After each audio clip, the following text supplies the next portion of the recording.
Violación, abuso sexual, acoso sexual, delitos que hoy en día se denuncian muchísimo más que antes, que están todo el tiempo en la justicia, en los medios y en los que es difícil discernir. ¿Es verdad? ¿No es verdad? ¿Cuáles son las pruebas? ¿Y son sólidas las pruebas? ¿Qué pasa con la ciencia? ¿La ciencia puede determinar si hubo abuso, si hubo acoso, por ejemplo? Y hemos vivido en este tiempo casos todo el tiempo, permanentemente.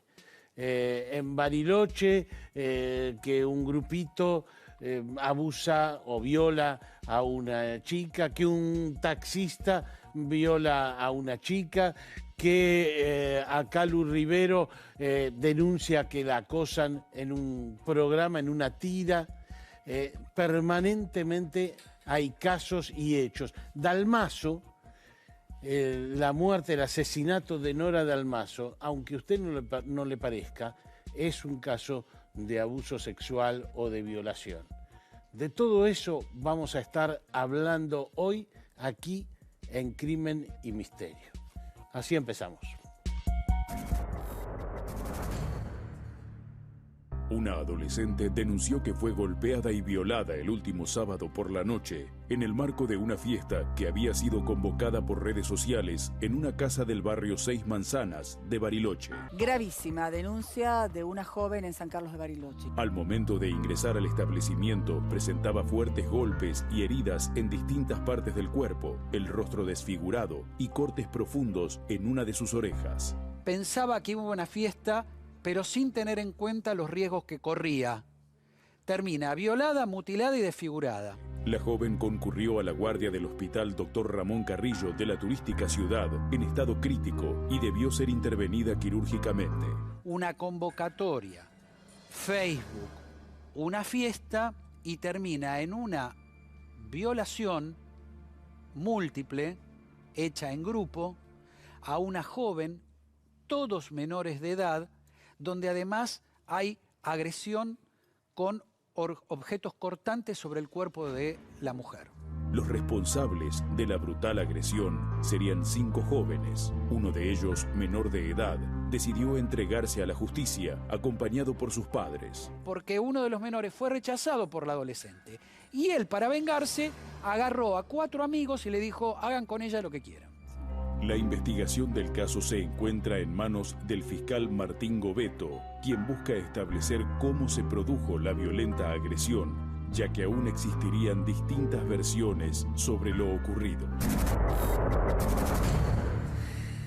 Doctor Raúl Torre, me imagino que son casos sumamente complejos. Me imagino que este de Bariloche no debe ser tan complejo porque hay rastros físicos. Evidencia física, evidencia médico-legal, que es muy importante. Lo que ocurre, Tuni, que este tipo de casos que realmente nos conmueven y conmueven a toda la sociedad, lo que permiten es que se visibilice el problema. Lo que ocurre, lamentablemente, es que Argentina tiene una altísima litigiosidad en materia de delitos contra la integridad sexual. O sea, hay mucha denuncia. Muchísimos, que en determinadas geografías aumenta. Ajá, en algunas... ¿Qué geografías? ¿En Por Buenos ejemplo, Aires? la más alta litigiosidad, por supuesto, tomamos delitos cometidos por cada 100.000 habitantes, Sí. porque de lo contrario, las grandes conglomeraciones urbanas siempre darían las mayores estadísticas. El noroeste argentino, las provincias del noroeste argentino son las que Salta, tienen... es decir, donde ocurrió lo de las turistas francesas. Claro, donde más alta litigiosidad y las que menos tienen las provincias del litoral. Me imagino que cuando hay una violación, no sé en el caso de Bariloche, el sujeto violador dice no, fue consentido. La ciencia puede distinguir entre una violación y una relación sexual consentida. Bueno, existen una serie de evidencias médico-legales que de alguna manera sentencian la presencia del delito contra la integridad sexual. ¿Cómo qué? Y lesiones genitales, dada la hora lo puedo decir, Sí, lesiones claro. paragenitales y lesiones Es extragenitales. decir, violencia en la zona genital. Genital, paragenital y extragenital en algún caso. Y lesiones que los médicos consideran típicas. Extragenital es en todo el cuerpo, es decir, arañazos, Lo que podríamos llamar, si se me permite el término, digitopunturas, algunas agresiones, mordeduras en determinadas En el caso zonas. Ángeles, recuerdo, en el caso de Ángeles Rawson, que tenía Jorge Mangieri muchas rasguñones. Sí, particularmente, aquí al principio transferencia operó a la inversa, la víctima defendió su virtud y le generó lesiones al autor del hecho, que es común que ocurra también. También hay una práctica siniestra que se da y lamentablemente nuestra Ahora, población que no más estén joven, esas lesiones, que no estén las lesiones. no quiere decir que el delito contra la integridad sexual no haya ocurrido. ¿No? ¿Y No. cómo se distingue en ese caso? Y bueno, aquí vienen una serie de pericias que se realizan para con la víctima, siempre procurando evitar la revictimización, que lamentablemente en muchas circunstancias aún todavía ocurren, para determinar la credibilidad de la víctima. Ajá. Me imagino que en estos casos no es muy habitual que haya testigos encima. No, claro En que este no. caso de Bariloche, llamarán a declarar a los otros pibes, algo pasará, Es que- mirarán lo de Facebook que ahora... Es que digamos, en la juventud existe una metodología criminal en este momento que no es muy extraordinaria, que es la utilización de la llamada burundanga, que es de lo que fueron víctimas de alguna manera, recordará usted ¿Creemos en la las chicas... burundanga? Sí, claro. Las Es decir, chicas, las hay una mendocinas especie- en Ecuador, en Montañita, las Hay que una murieron. especie de anestésico Sí, que que baja la defensa. no vamos a decir qué medicamento es el que se utiliza, Sí. porque es parte de la farmacopea, se coloca a la víctima en total estado de indefensión. Ajá. Generalmente hay uno de los criminales que opera de gurú, que es el que lleva a la víctima en confianza a un lugar determinado. La Ajá. víctima, a ese personaje lo acompaña, Ajá. y es donde aquí Entran interviene los otros. el crimen grupal, que no sería extraordinario que hubiera sido el de Bariloche, que no conozco en su fina sintonía, ¿verdad? Desde ya que cualquier tipo de relación con una menor entra en el campo de la violación, Bueno, aunque, menor de- aunque tenga consentimiento. Es que tiene la menor de 12 años, tiene el consentimiento vedado. Aun cuando lo dé, se entiende que es un delito contra la integridad sexual, que entra en otro terreno y en otro grado de litigiosidad también importante en nuestro medio, que es el abuso sexual infantil, donde lamentablemente tenemos muchísimos casos, ¿verdad? La última, hay casos de acoso sexual, ¿no es cierto? Es decir, una persona que la vuelve loca a la mujer, le está encima, es jefe a veces o cosas, tiene poder. Ahí la prueba es básicamente los testimonios. ¿Hay alguna otra? general, no, hoy en día con los medios electrónicos que hay, tenemos videos, tenemos grabaciones. Digo, porque tenemos el de WhatsApp. Calu Rivero, que acusa a Juan D'Artés.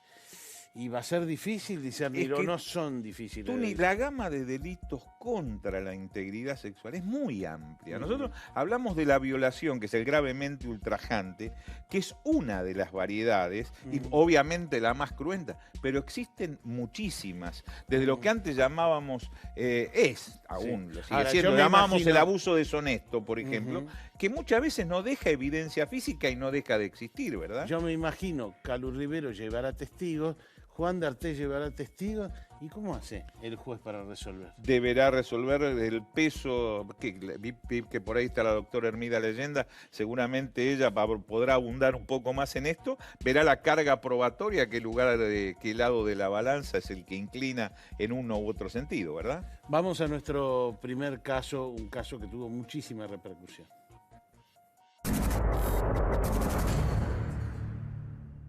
La detención del chofer de un microescolar, acusado de abusar sexualmente de una nena de 9 años en Luis Guillón, reavivó la polémica sobre el control de este tipo de vehículos en que viajan cotidianamente menores de edad. Por este caso, fue arrestado Lucas Matías Álvarez Ferreira, de 38 años, quien transportaba a chicos del Instituto Argentina de Gestión Privada en el partido de Esteban Echeverría. A partir de la presentación de un video filmado por un vecino que muestra el momento en el que el individuo manoseaba los genitales de la menor. Acusado de una nena de 9 años, se negó a declarar y seguirá detenido. En el momento que lo filmaron, hicieron la denuncia y lo vinieron a detener y es escalofriante el video, la verdad. Escalofriante. A mí me sorprende porque nunca pensé que iba a pasar esto. Me agarró un miedo, la levanté a mi hija a las 9 de la mañana, 10 a los gritos, Ludmila, contame, Ludmila, ¿qué pasó? Ludmila, porque imagínate como madre te entra a la cabeza a dar vueltas.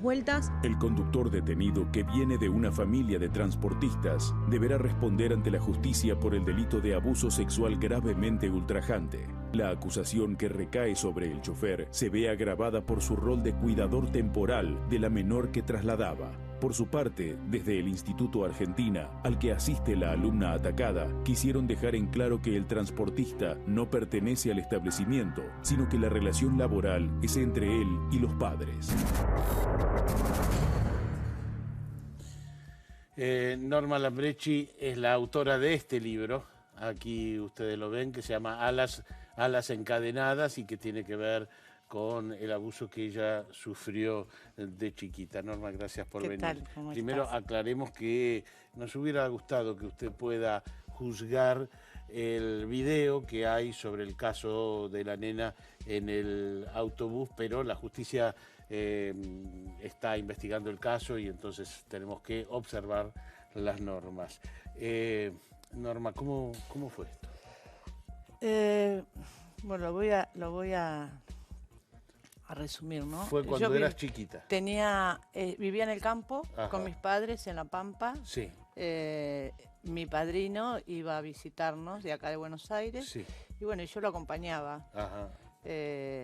Y bueno, un día lo acompañaba a cazar, otro día lo acompañaba a cazar peludos, otro día paloma, y un día me encerró en un galpón. Ajá.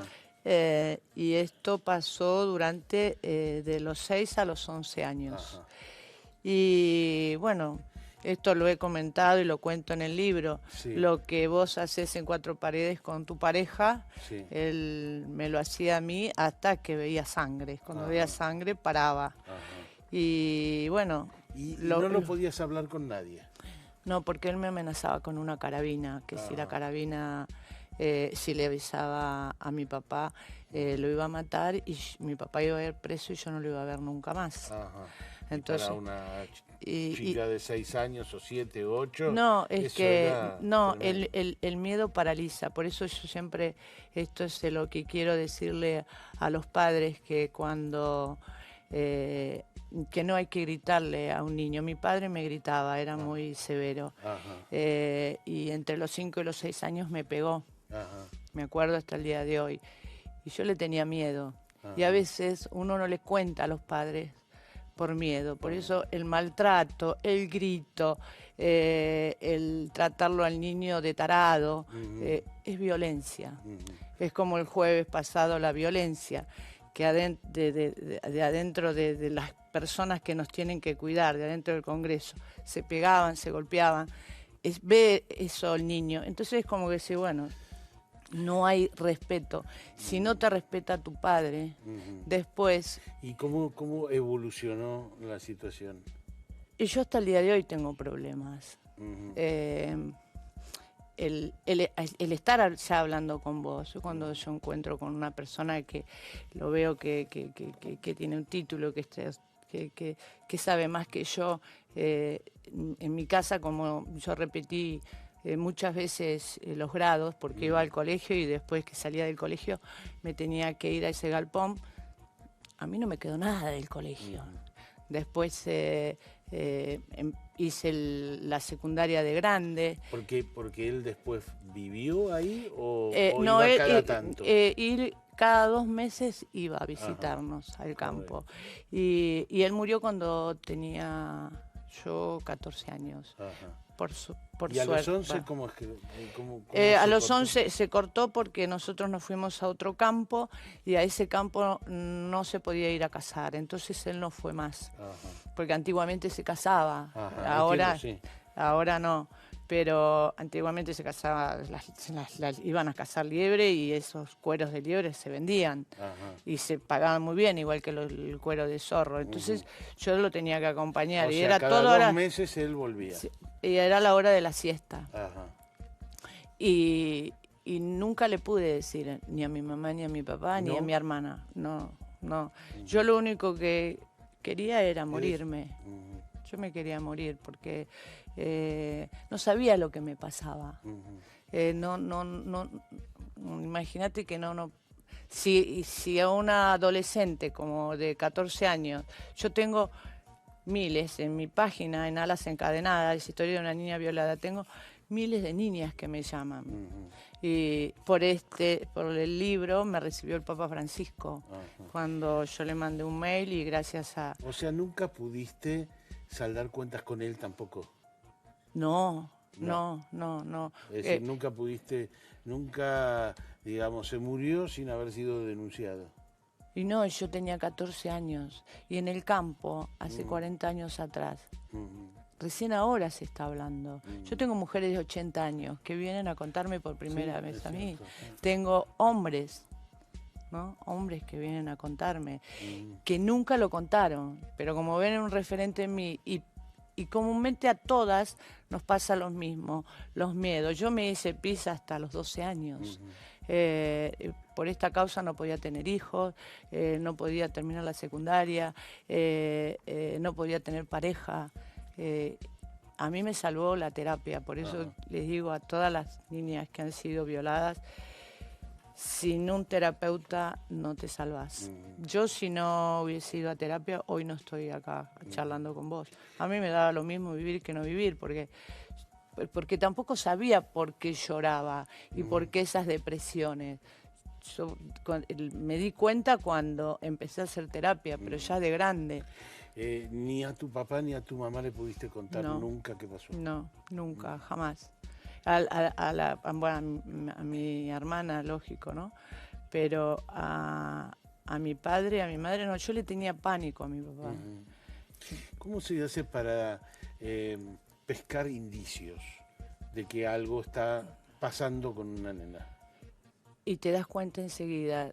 Yo doy clases y tengo todas adolescentes y cuando la veo que no se deja tocar, yo doy clases de modelos pero para la vida, porque les enseño lo que es una pasarela, pero más que todo desde el lugar de cuidarse.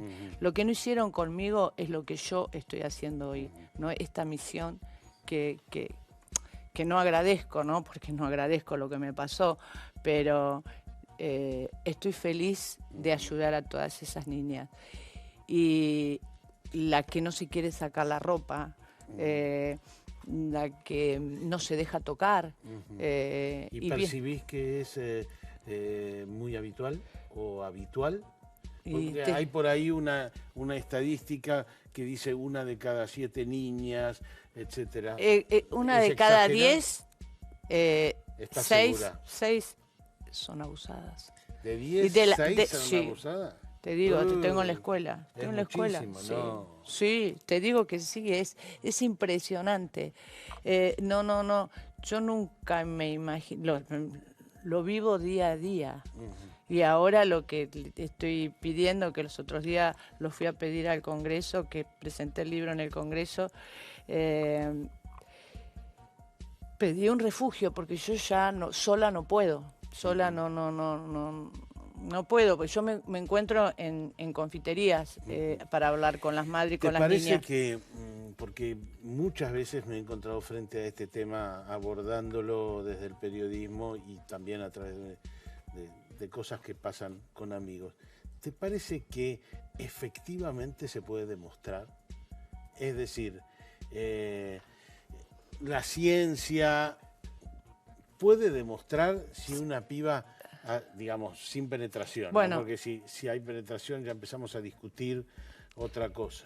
A mí me traían acá a Buenos Aires porque cada vez que venía mi padrino, esto lo descubrí en terapia, yo me hinchaba toda, a donde él me tocaba, me hinchaba la lengua, los labios, la vagina, se me hacían todas ronchas. Y a mí me trajeron 2 veces acá a Buenos Aires y los médicos hicieron los osos. Realmente se hicieron los osos, por no decir otra cosa. O sea, para mí no ¿a vos te parece que ellos percibían lo que pasaba pero totalmente, médicamente? Totalmente. Yo hoy que soy grande, pero ¿cómo no se dan cuenta que yo tenía lastimada la vagina? Pero dijeron, bueno, estos 2 campesinos vienen de La Pampa, que son dos ignorantes, ¿no? Yo ahora lo pienso, ¿no? No es que en ese momento lo pensaba. ¿qué le vamos a decir?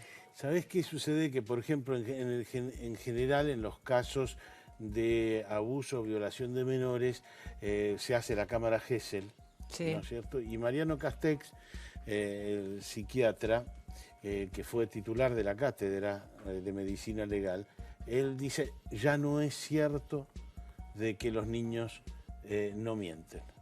A veces mienten, a veces dicen lo que los padres los influencian y a veces dicen la verdad. No es tu mirada. No. Para que una niña, imagínate que si a mí a los 6 años me decían, contá, Norma, lo que te hacen. Si yo contaba que esta persona me hacía agarrar su pene, de su pene me hacía hacer lo peor, ¿no? A los 6 años, y yo lo tengo que contar. Sí. ¿Cómo sabe una nena de 6 años? No, y no sabe.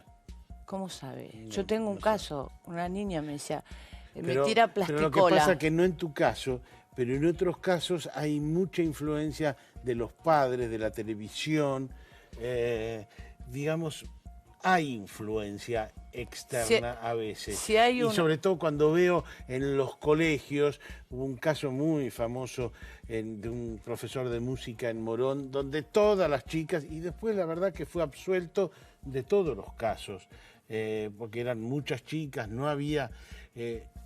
insisto, mucha presión de los padres, mucho alboroto de los padres, mucho alboroto de cámaras de televisión cubriendo el caso.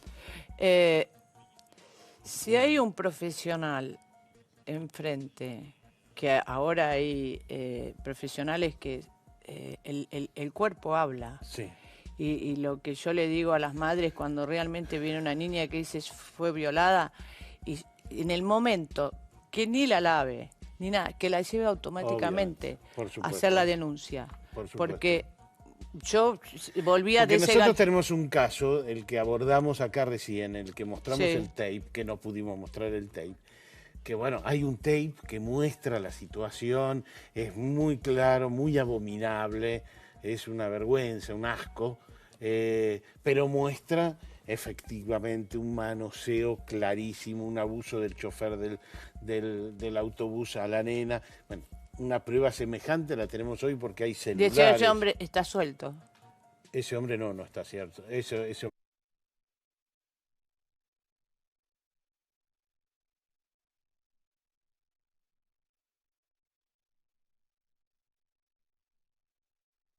sigue suelto. Pero una de las cosas que yo digo que hay que hacer es hacer la denuncia, está bien, pero ojo que hay que tener mucho cuidado, que vos estás hablando recién de acosos de este actor, que yo vengo acá y digo, te denuncio a vos porque me acosaste ahí en maquillaje. ¿Quién te saca esa mancha de encima? Bueno, por eso, hay que tener mucho cuidado, porque yo te cuidadoso. tengo bronca y lo puedo hacer. Hay que tener mucho cuidado con el tema ese porque te marca, aparte, a la familia, a todos. Desde ya. Por eso vamos a insistir aquí, después de la charla con Norma, sobre el tema de las pruebas y los casos. Les insisto, se llama Alas encadenadas, el libro de Norma Lambrecci. ¿Se dice Lambrecci o Lambrecci? Lambrecci, perfecto. Porque en sí soy Lambrecci, que me enteré hace 3 años. Pero en sí es Norma Lambrecci. tuvo la valentía de escribir todo esto y pueden leer el libro y pueden buscarla en mi página. Y bueno, y que cuenten conmigo porque, bueno, estoy para eso. Dios me puso en esta misión y voy a ayudar a todas las niñas del mundo. Eso es así. Enseguida volvemos con otro caso que tuvo muchísima repercusión. Lo va a ver usted ahora en este video que le vamos a pasar ahora. Este es el informe. Un taxista, en este caso, el acusado de violación.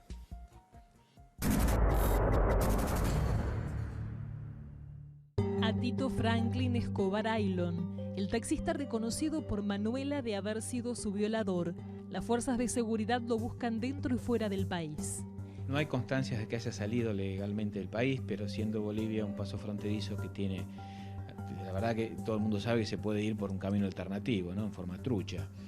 Entonces puede ser que esté en Bolivia. Lo están buscando en Bolivia y acá se ha hecho un allanamiento donde se encontraron prendas para buscar ADN, elementos personales que permiten identificar a su grupo de amigos, su círculo personal y sus familiares. Así que lo están buscando por todos lados. Una joven de 20 años llamada Manuela tomó en Colegiales un taxi conducido al parecer por este hombre con rumbo a Recoleta, pero ella se quedó dormida. El conductor la llevó a otro lado y la sometió sobre el vehículo. Hasta el momento todas las pistas cercan a este individuo de nacionalidad boliviana, denunciado por su propia esposa. Sigo golpeando puertas y marcando teléfonos y siguen sin contestarme, ¿no? La verdad que es desgastante, ser violada es una carga que uno lleva toda la vida. Y lo que yo estoy buscando básicamente es compartir esa carga con quienes la tengo que compartir, que es con la justicia, ¿no? Con el Ministerio de Seguridad, que se tiene que ocupar de ayudarme, y sobre todo con mi violador, que tiene que estar preso. Bueno, estamos con Manuela y Adriana, la hija que sufrió esto que usted acaba de ver, ataque del taxista y la mamá. ¿Cómo van? Bien, bien, gracias por invitarme. A ver, hoy en día el taxista está prófugo. Sí, exactamente. Sigue prófugo de la justicia. ¿Y qué, digamos, cómo lo sobrevivís? Básicamente porque no me queda otra. Ajá. Esa es la base de todas estas cuestiones. Tenés dos alternativas. O te pegas un tiro o salís adelante. Bueno, evidentemente elegí salir adelante. Y cuando digo que no te queda otra es porque también no te dejan, digamos, los que se tendrían que ocupar de esto que decía recién, de cargar con esta situación en conjunto, que es la justicia, el Ministerio de Seguridad, por ejemplo, que es el que busca a los prófugos.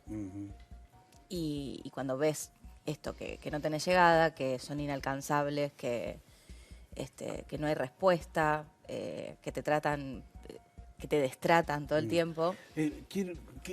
¿Cómo son las pruebas de esto? ¿Cómo se... uno pasa por una situación tremenda con las pericias? Sí, pero lo peor no sé si necesariamente con... Sí, en realidad sí, pero lo que quiero decir es, a mí me pasó, por ejemplo, el médico legista, ¿no? A mí me acababan de violar y me vino a revisar un hombre. Sí. Con una ginecóloga al lado, pero hombre, al fin, revisándome. ¿No te preguntaron? No, por supuesto que no te preguntan. Y el tipo en su informe pone que puede haber sido una violación, como puede ser las lesiones productos de una relación sexual salvaje. Entonces, cuando vos tenés a médicos que no tienen perspectiva de género, que no saben lo que están atendiendo, que no evalúan el contexto, ¿no? Que evalúan simplemente una lesión sin pensar en toda la situación que se está dando, es muy difícil que eso sea una pericia, ¿no?, contundente después. ¿Es en el hospital, fue? Sí, en el mismo hospital. Es en el mismo hospital. Sí. El mismo día, en el mismo momento. Sí. Tenés que esperar que venga el legista, que es un hombre. Sí. Que estaría bueno que sea mujer que también. Deben tener alguna legista. No, acá no, en la ciudad de Buenos Aires somos todos hombres. Creer. Sí, señor. Además, por lo menos hasta que me pasó a mí eran todos hombres. Justamente para esto, para que la mujer se sienta cómoda. Me resulta difícil pensar que solo tengan... eran hombres. Eran hombres. ¿Y dura mucho la pericia? No tanto. No. No te miran a ver qué tenés. Tampoco, no es tan, por lo menos en mi caso no fue tan invasivo, simplemente me miraron. Pero es esto que te digo, tampoco es una prueba contundente. Yo, la verdad que a mí no me respalda lo que el tipo pone en el informe. ¿Entendés? ¿No te respalda? ¿Por qué? No me siento yo como víctima respaldada, a eso voy. Legalmente sí, por supuesto que sí. Pero yo como víctima no me siento respaldada por lo que ese Ahora, tipo he está visto diciendo. otros casos en los que hay fotos. Sí, puede ser. No. ¿A vos no te sacaron fotos de la zona vaginal como para que esta es la prueba? No. Fue el informe del médico, nada más. Es el informe Sí, del sí. médico, nada más. ¿Y otros rastros de violencia? No, bueno, tenía moretones en... Tenías moretones. Sí, que eso consta también en el mismo informe. Entiendo. Te revisan todo. Y los rastros de ADN en el auto quedaron. Ah, los rastros de ADN en el auto. El auto estuvo un mes siendo Sí, lo estuvieron. periciado. Correcto. Sí, sí. Y, pero de todas maneras, como nunca pudieron acceder al prófugo, nunca se pudo hacer la comprobación. No. ¿Y eso en qué deriva? Deriva en que de todas maneras es sospechoso, buscado, prófugo, etcétera, etcétera, etcétera. Sí, está imputado en principio. Está imputado. Esa es la carátula. Él está imputado en esta causa. Pero hasta que no aparezca no se puede, obviamente, Sí, hacer nada. hacer absolutamente nada, porque es un prófugo de la justicia. ¿Y les parece que la justicia está buscando como No, corresponde? No. Él se supone que está fuera del país, en Bolivia. No, no es seguro. La justicia se agarró de eso, el ministerio, todos se colgaron de que estaba en Bolivia para decir, bueno, listo, esto no me corresponde a mí y no laburo. Fin de la ¿A historia. ustedes les parece que no está fuera del país? A nosotras, sí, por supuesto, para nosotros no se fue nunca. Pero lo que sí nos consta es que no lo están buscando. Eso estoy segura que no lo están buscando. Esta es la foto del imputado por violación. ¿Cómo fue? ¿Vos quedaste inconsciente o estuviste consciente todo el momento? No, me quedé dormida o me durmió, no lo sé, porque cuando llegué al hospital no me hicieron el toxicológico. No te hicieron el toxicológico. No me hicieron el toxicológico, entonces no voy a saber nunca si me durmió o me dormí. No me dio, los niveles de alcohol en sangre tampoco me dieron tan altos como para desvanecerme. La cuestión es que cuando yo me desperté, mi último recuerdo es subirme, decirle la dirección de mi casa y no me acuerdo más de nada. Es como si se me hubiese apagado el televisor. Me despierto y ya lo tenía el tipo encima violándome. Así. O sea, y mi cuerpo, no me reaccionaba el cuerpo como para defenderme tampoco. Eso es raro. No, justo el doctor Torre decía hace un ratito de que efectivamente... porque yo tenía ciertas dudas de si se usan estos fármacos, si se están usando estos fármacos, y él dice que sí, que usan algún tipo, después vamos a volver a hablar, pero ya te despertaste otra vez con él encima y empezaste a los gritos a pelearle, no porque estabas estabas sin defensa. Le pedía que pare, nada más, y lloraba. De hecho, en el único momento donde paró fue cuando dejé de llorar y dejé de pedirle que pare. ¿Y cómo terminó? ¿Cómo desistió? Cuando dejé de llorar, se salió, se pasó para adelante y me dijo que me bajara. Me bajé, le empecé, ahí sí, cuando ya tenía una pierna fuera del taxi, empecé a gritar, devolverme el teléfono, le decía para llamar. Los vecinos escucharon los gritos y salieron a socorrerme. Por eso también no tuve tiempo de dudar si hacía o no hacía la denuncia. Y todo esto no tuve tiempo porque vino la policía, me llevaron al hospital. O sea, no hubo mucho tiempo tampoco de... ¿La hubieras hecho igual? ¿Pensás Sí. hoy en día? Pero están disconformes. Sí, por supuesto. Y que no está preso. Y el día de las elecciones le tocaron el portero eléctrico, supuestamente el violador. A mí. A ver, explícame lo que me El día del 22 de octubre, Sí. ella a las 12 de la noche vino del lugar donde ella milita a su casa y tocaron el portero eléctrico y aparentemente era el violador de Manuela. O sea que tocaron el portero eléctrico en tu casa. Ella atendió y... A los 5 minutos de que yo subí, me tocaron el portero eléctrico. O sea, que era alguien que me vio entrar. Una persona que nos arrastraba la S, como queriendo hacer un acento boliviano. Yo no creo que haya sido él. Por supuesto que no conozco ningún caso donde un violador vuelva. Aparte, me quiere hacer algo, me lo hace, no me toca el timbre para avisarme. Me parece bastante... ¿no? El que lo hizo, lo mandó a hacer, es bastante estúpido y desprolijo. Estoy custodiada en este momento. Estás custodiada. Estoy con una consigna policial en la puerta de mi casa, igual que hace casi 3 años atrás. ¿Y la familia cómo vivió esto? Es decir, ustedes cómo... Lo que hicieron fue acompañar. Todo el tiempo, sí. Y luchar para... Mucho más que acompañar eso. ¿Los momentos de la pericia pudiste estar? ¿O? Sí, llegué justo, porque yo no vivía acá, así que llegué justo. Y bueno, también estás disconforme con esta investigación. Sí, con la búsqueda. Ya no sé si con el juzgado, porque el juzgado lo único que tiene que esperar es que el ministerio lo busque. Sí, claro, por supuesto. Sí, estoy desconforme. porque encima abrieron un lugar nuevo para buscar prófugos y no lo buscan. Manuela,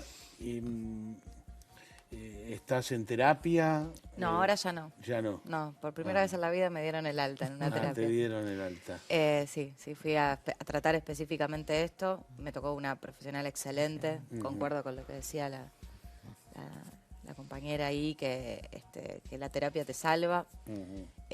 Luchar te salva y ayudar a otras mujeres te salva, por supuesto. Y bueno, y a eso, por lo menos a mí, es eso lo que me salvó. La contención, poder decírselo a mi mamá, poder contarlo, poder denunciarlo, poder contar mi historia. Eso es empoderarse también. Y denunciar es para mí lo más importante. ¿Vos considerás que es un episodio más o menos cerrado o no? No va a ser un episodio cerrado. Hasta que no lo detengan. Claro.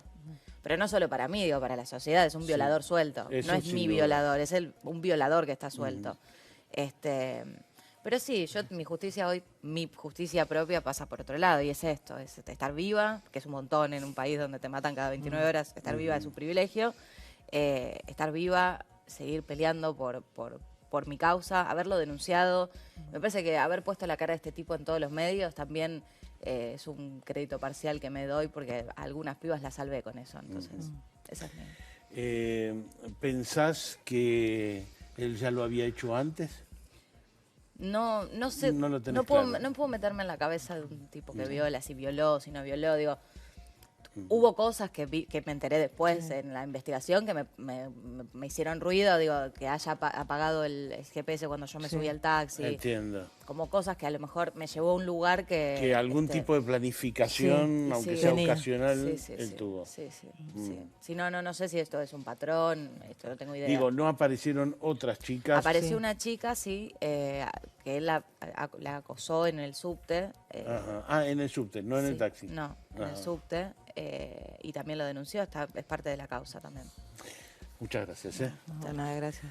El caso que ahora está dando muchas vueltas y que es difícil ver cómo lo agarramos del todo, el de Calu Rivero, aquí está cómo son las cosas. Calu Rivero sacó a la luz un episodio de acoso que asegura haber sufrido durante su participación en la tira Dulce Amor, ficción en la que era pareja actoral de Juan D'Artés. El tiempo pasó y la actriz entendió que era el momento indicado para hablar de este tema en los medios. En este marco, la actriz subió una carta pública a las redes sociales explicando cómo se siente ante lo sucedido. La actriz compartió su versión de los hechos, sin mencionarlo, fue muy dura, hubo una mediación de por medio. Finalmente rompió el silencio después de 5 años, estaba con mucha angustia, mucho dolor y contó su versión sobre el acoso sexual. Nos habíamos enterado en su momento, ella deja de un día para otro una novela, un éxito absoluto, le iba súper bien y decide dejar su personaje y no dio demasiadas explicaciones. Ahora cuenta que lo que ocurrió en ese momento es que ella no soportó el acoso de Juan D'Artés para con su persona. Contarles el relato de Calu. Dale. Después de 5 años tomé coraje y hablé. 5 años de silencio por no estar preparada para enfrentar la catarata de agravios que recibe quien pone en evidencia la conducta inapropiada de un galán, padre de familia, felizmente casado. A veces no necesitas una mano tapándote la boca o una pistola en la cabeza amenazándote para sentir que se acaba tu mundo. Más aún cuando dicha persona pide en los medios que me retracte, que le pida disculpas públicas, porque si no me demandará por daños y perjuicios. Si Calu Rivero miente, estamos destruyendo la imagen de Juan D'Artés. Pido que esperemos hasta febrero, marzo, ya van a tener novedades y vamos a hablar completamente de todo. De esta manera, la polémica por el acoso que asegura haber sufrido Calu Rivero está planteada, pero aún el caso no está resuelto. Doctora Raquel Hermida, gracias por venir. No, gracias como le decía antes al doctor Raúl Torre, me imagino un juez tomando este caso, donde no hay evidencia física, supongo que no hay, además pasó demasiado tiempo, pasaron 5 años, y supongo que cada uno traerá sus testigos ¿Y qué hace un juez ante una situación como esta? Bueno, casualmente en esta situación le quiero recomendar al abogado de Carlos Rivero que por favor aporte toda el teleteatro, porque en un momento de la tira fue bastante evidente la desconformidad de Carlos Rivero, que termina yéndose de la tira. Y en muchas escenas, yo que trabajo en equipo interdisciplinario con psicólogos y psiquiatras, le pedí a mis colegas de trabajo que revisaran este teleteatro porque la encontraba muy incómoda a la actriz. Y como soy bastante obsesiva con mi trabajo, en ese momento y al poco tiempo ella deja de trabajar. En realidad no era la antipatía del personaje, sino la incomodidad que estaba sintiendo la actriz, lo que me estaba transmitiendo a una especialista en delitos contra la integridad sexual. Sí. Si bien es cierto que hay que hablar que desde el punto de vista penal hay un agujero muy grande. Y esto siempre lo charlamos, incluso lo charlé hace muy poco tiempo en la Universidad de Buenos Aires, donde dimos una conferencia al respecto. Es explicar que esto no es abuso sexual, no encuadra en el artículo 119 del Código Penal. Sí, entonces, pero no tenemos una figura que se no hay parece una al acoso. figura, no, está el acoso callejero, pero desde el punto de vista laboral, tuve la suerte en 1988 de incorporar la figura del acoso laboral, pero sin ser esta una figura penal, siendo esta una figura de tipo laboral que solamente se podía lograr, era la recompensación económica. Es decir, una indemnización. Exactamente, por los daños sufridos. Yo entiendo. creo que analizar esto, lo que la mejor prueba que tiene esta actriz es haberse retirado de una película donde ella, de un teleteatro donde ella era protagonista y era evidente en las escenas la molestia que ella tenía. Lamentablemente, a pesar de que me guste mucho como actor, Juan D'Artés, lamentablemente, Pero- lo viví en ese momento viendo como espectadora. Pero por ahí, de alguna manera, ella se fue por otra razón. Y digo yo, me Por imagino ahí que la y por doctora las Ana otras Rosenfeld... maneras no coinciden o sea, tratar de lo que se ha logrado jurisprudencialmente en los delitos contra la integridad sexual es que ya no nos ponemos a analizar qué hizo la víctima. Ajá. Primero analizamos qué hizo Entiendo. el victimario. Y desde hace muy poco pero tiempo usted es la que me está planteando el tema de, miren, acá el comportamiento de la víctima tendrá que demuestra defenderse que estaba en Rosenfeld. una... Tendrá que defenderse Rosenfeld. que es la abogada de Porque Juan si hay D'Artés. una denuncia, evidentemente me parece que tiene muchas herramientas con solo revisar la novela y verla entre psicólogos y psiquiatras. Y las pruebas de tipo de psicólogos y psiquiatras son muy importantes, muy determinantes. Sí, hoy hace muy pocos días, gracias al juicio de Zárate, logramos implementar que la denuncia de la víctima, la declaración de la víctima, sea la herramienta principal, recién este año, la herramienta principal en un juicio de abuso sexual. Entonces, ¿usted cree que en este caso el hecho de que ella se haya retirado Es un es indicador. una prueba fuerte? Un indicador, claramente un indicador, porque era un buen salario, porque era un buen lugar donde ella estaba trabajando. ¿Y puede haber una condena penal por esto? A o mi esto- criterio, no, porque no encuadraría, no revisé todas las escenas, pero no se pueden encuadraría usar. en abuso sexual. Sí, por se supuesto pueden se usar puede las denunciar. imágenes. Sí, hay Ya que estoy, le aportarlas como prueba. Ya que estoy, le pregunto también respecto de la nena en el autobús. La imagen tomada por un celular, ¿se privado. puede tomar? Pero por supuesto que sí. Ajá. Yo en ese Es una momento prueba. le preguntaban a un testigo con respecto a eso, ¿usted qué hubiera hecho? ¿Subo al micro? ¿Detengo la acción? Desde el punto de vista humano, lo más seguro es que uno sube al micro, corta la escena, pero en realidad creo que lo que ha hecho este hombre fríamente y como pudo aporte ha servido tremendo. ser un aporte que hoy hace que esté detenido, porque hay un montón de abusadores sexuales, es el delito más difícil de probar, Claro. y hay un montón de abusadores sexuales libres. Gracias, doctora. No, gracias a usted. La doctora Raquel Hermida. Aunque usted no lo crea, el caso de Almazo, que fue una enorme conmoción en la Argentina y sigue siendo un caso en el que no hay nadie preso, es también un caso en el que tiene que ver la integridad sexual. Y vamos a hablar con el doctor Raúl Torre del caso de Almazo. Él fue uno de los peritos de este caso. Enseguida venimos.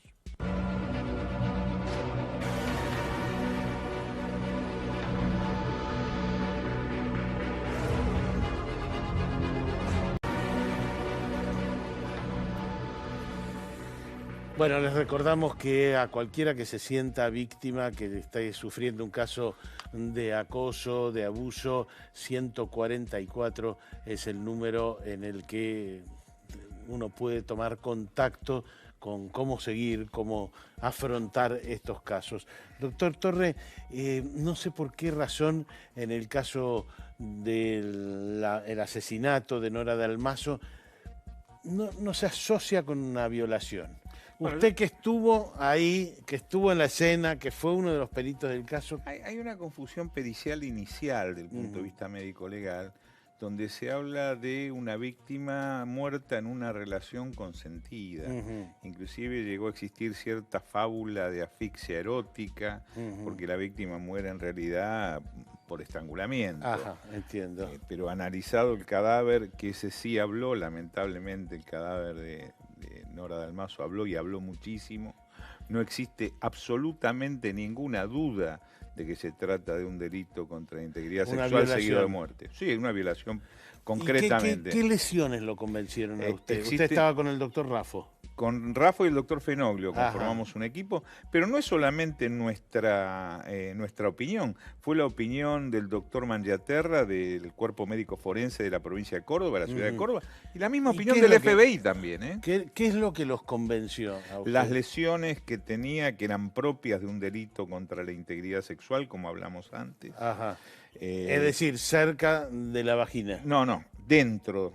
Dentro de la vagina. Sí, no quisiera entrar en detalles por respeto a la víctima, pero tenía una lesionología muy importante, una lesionología paragenital y una lesionología extragenital, que era una mordedura concretamente en un pecho. Que estos son lesiones que marcan la tipicidad de una violación generada por un individuo que exacerba la violencia en el delito contra la integridad sexual. Ahora, hoy en día hay más tecnología que entonces, pero por ejemplo, si la sujetaron de las manos, hoy sabríamos, y entonces ella tenía en su momento lesiones de que la tenían agarrada. Sí, absolutamente. ¿Tenía? Inclusive lesiones que eran algunas difíciles de descifrar, como una lesión que tenía en el abdomen del lado izquierdo, que nosotros atribuimos a que podía ser a lo mejor la malla del reloj. La víctima fue acosada, fue tomada por detrás, fue primero estrangulada manualmente, luego se utilizó un dogal, que era el mismo cinto. Un dogal es el cinto, es un lazo. Exactamente, el mismo cinto de la bata, porque ella salía de ducharse esa noche, ella tenía la costumbre de bañarse todas las noches, fue acosada, o sea que fue estudiada la víctima, existe planificación para este hecho, sin ninguna alguien duda, que sabía. y que conocía que esa noche la víctima iba a estar sola, su esposo se encontraba en la República Oriental del Uruguay, su hijo varón en la ciudad de Córdoba y su hija de viaje en los Estados Unidos. Le dejo para después del corte, ¿es una persona o más de una persona? Enseguida venimos.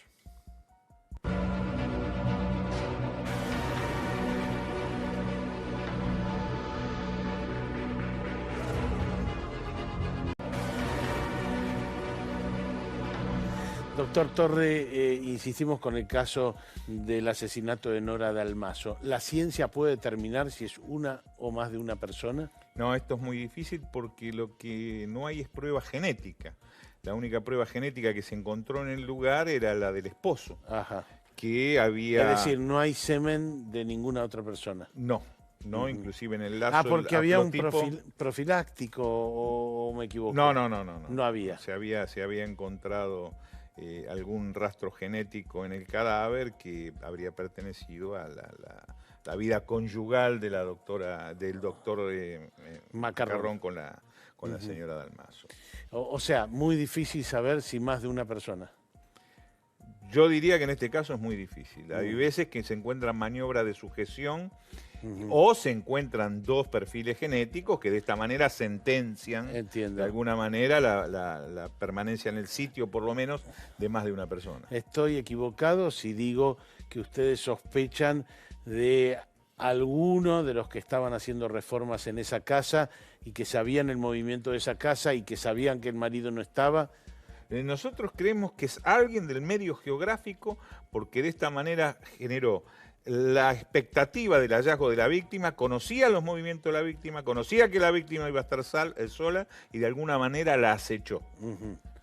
¿La acechó qué significa? La fue mirando, la estuvo esperando dentro de la casa, a la que era de fácil acceso en ese momento porque se encontraba en un proceso de reforma, un proceso de construcción, ¿verdad? Subió por una especie de escalerita que llevaba como una enredadera que llevaba a la planta superior, que se encontraba por esos días de noviembre que hacía mucho calor, se encontraban las ventanas abiertas. ¿No? Es decir, que tenía claro cómo subir, que tenía claro que ella estaba sola, es decir, alguien que conocía el sitio.